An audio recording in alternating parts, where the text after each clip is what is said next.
All right, so let's dive into this potential merger between Honda and Nissan, two of Japan's biggest automakers. Yeah. We've got two sources for this deep dive. One from CNBC called Nissan Shares Surge 23% after media reports on potential mega merger with Honda. And then we've got one from BBC News called Honda and Nissan Hold Merger Talks. And we're going to try to figure out why this is making headlines, what it could mean for the whole car industry, The really, whole global landscape, yeah. and what kind of challenges Honda and Nissan are dealing with right now. Yeah, what's interesting right off the bat is that this isn't just about these two companies, right? It's really a window into how the entire industry is changing. Yeah, for sure. Uh, So both of our sources are reporting that these talks are actually happening. CNBC is citing Nikkei, which is a Japanese newspaper, and they're saying that Honda and Nissan could end up working under a holding company. They even say that a memorandum of understanding could be signed soon. wow, that's a big deal if they're already at that stage. Hmm. I mean, a holding company basically acts as an umbrella, owning, the majority stake in both companies. So it allows them to operate under a shared structure while still keeping their brand separate. Right, so they wouldn't fully merge into one new company. Exactly. The BBC does mention that the talks are still early and there's no guarantee of a deal or anything, but wow, the market really reacted to this news, huh? Nissan stock jumped 23%. Yeah, 23%. That kind of jump tells us how investors are looking at Nissan right now. I think there's this sense that they need something big to, revitalize things. Wow. Even CNBC points out that Nissan has been struggling. Job cuts, production slowdowns. This merger could be their way to get back on track. Interesting. So why are Honda and Nissan even thinking about this in the first place? Both articles are pretty clear about it. The electric vehicle market is getting super competitive, and companies like Tesla and BYD are setting a really tough pace.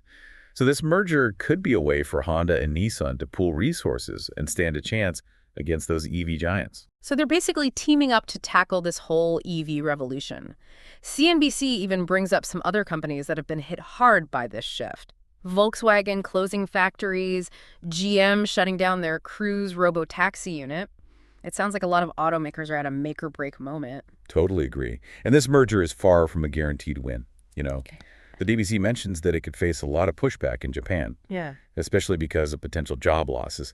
And then there's the whole thing with Nissan and its existing alliance with Renault. It adds another layer of complexity to the situation. That's right. They're already linked with Renault. So how does that alliance even work? Why would it be so tricky for Nissan to step away from that? Well, the Renault-Nissan-Mitsubishi alliance is a very unique partnership in the auto industry.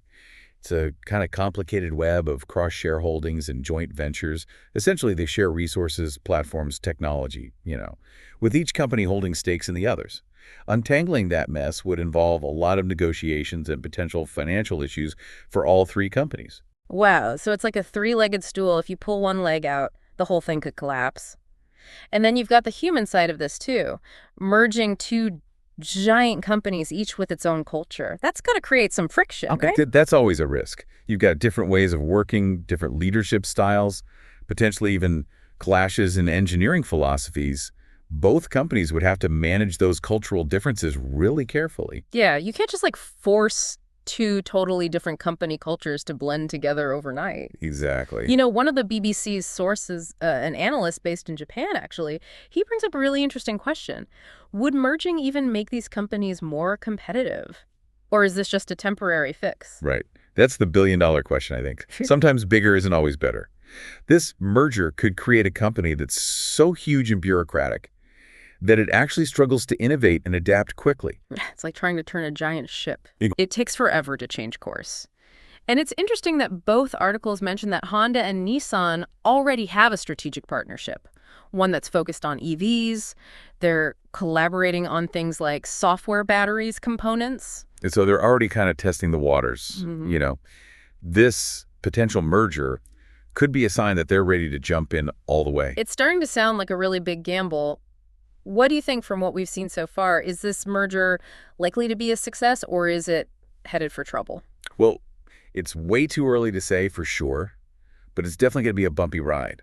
The auto industry is in the middle of a seismic shift, And this potential Honda-Nissan merger just shows how much the ground is shaking. Yeah, it's a wild time to be in the car business, that's for sure. Absolutely. Yeah. It's fascinating, this potential merger. It isn't just about Honda and Nissan. It kind of shows the pressure that all these traditional car makers are facing Yeah. as they, transition to EVs. You're saying it's a sign of the times? Exactly. I mean, think about those examples from the CNBC article. Volkswagen closing factories, GM shutting down their Cruise robo-taxi unit. These are giants. They built their empires on gas-powered cars.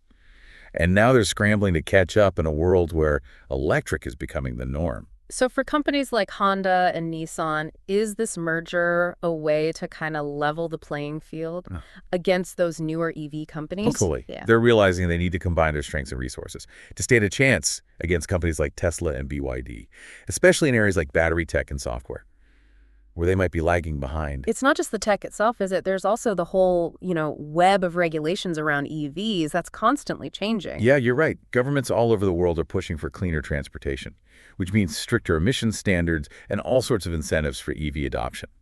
So automakers need to be really adaptable to keep up with all these changes. So by joining forces, could Honda and Nissan be trying to kind of streamline their approach to these regulations? Exactly. They can pool their expertise in research and development, lobbying efforts, making sure they comply with regulations across the globe.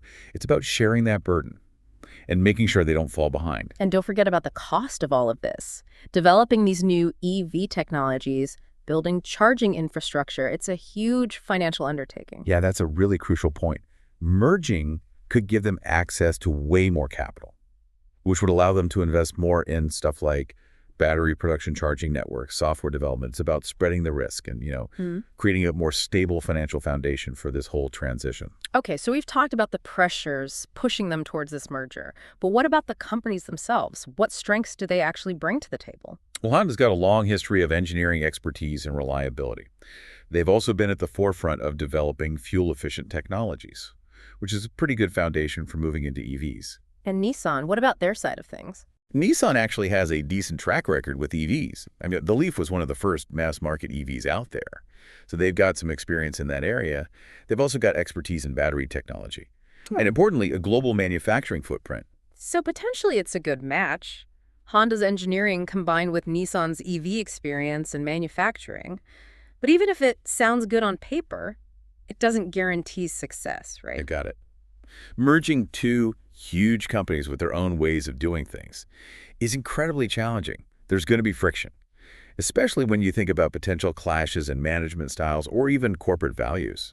And we can't forget those political hurdles we talked about, plus Nissan getting out of that Renault alliance. It sounds like this merger could easily become more trouble than it's worth. Yeah, that's the big unknown. It all comes down to execution.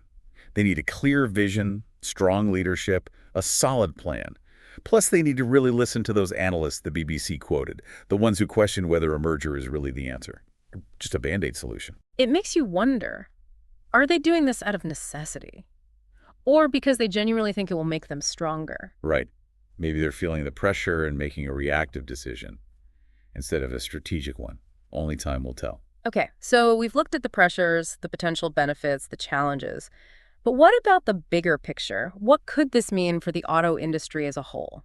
That's where things get really interesting. This could be the start of a major reshaping of the entire car market. So if Honda and Nissan actually merge, could that set off a chain reaction with other car companies doing the same thing? It's definitely possible. We could see other car makers, scrambling to form partnerships, maybe even full-on mergers just to keep up. It really becomes a question of survival. Can you make it on your own?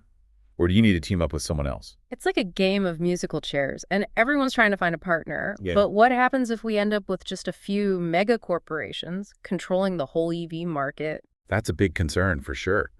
Less competition could really stifle innovation, leading to fewer choices for consumers and maybe even higher prices. We could end up with a handful of companies calling all the shots. And what about jobs? Mergers often lead to, restructuring and layoffs. Right. That's a major worry for governments and labor unions. It's not just the number of jobs either. It's the skills that people need for those jobs. As we shift to EVs, we'll need a workforce trained in things like battery technology, software development, electric powertrains. So it's a huge shift, not just for the companies, but for everyone working in the auto industry. Absolutely. And it's not just about the existing players either. This merger could open up opportunities for new companies to enter the market. especially companies from China, Hmm. which is already a leader in EV production. Oh, that's interesting. How would a Honda-Nissan merger help Chinese companies? Well, if those big companies are busy merging, they might miss out on certain niche markets or new technologies. And that's where those smaller, more innovative startups, a lot of them from China, Hmm. could step in and make their mark. So this might seem like a story about two Japanese companies, but it could actually have global impacts, maybe even shifting the balance of power in the whole industry. Exactly. It's like a ripple effect. What starts with Honda and Nissan could end up changing everything. Okay, so we've talked about consolidation, job shifts, new companies, but what does it all mean for us, the people who actually buy and drive these cars? Well, in theory, it could lead to faster development of new EV models, since companies would be combining resources and expertise. But it also raises some concerns about pricing and choice. You know, will fewer companies lead to higher prices? Will we see less variety in car designs? It makes you wonder if everyone's focused on the same stuff. Will we lose that creativity and innovation? That makes the car industry so interesting. That's a valid point. And of course, we can't forget about the environmental impact. The whole reason for switching to EVs is to cut emissions and fight climate change. So it's really important that this transition happens in a sustainable and equitable way. And that's something consumers should be thinking about too. So, a lot to think about as this merger plays out. Any final thoughts for our listeners before we wrap up? I think the key takeaway here is this. The global auto industry is at a crossroads right now. This shift to electric vehicles isn't just a tech change. It's a complete transformation of the entire industry. And this Honda-Nissan merger is a pretty powerful symbol of those changes to come. It feels like we're watching history in the making, so for our listeners, we'll leave you with this. Will this merger actually be enough to make Honda and Nissan leaders in the EV world? Or do we need to see even bigger changes for the car industry to really embrace the electric future? Something to think about as this story unfolds. Thanks for joining us for this deep dive, and until next time, keep those minds curious.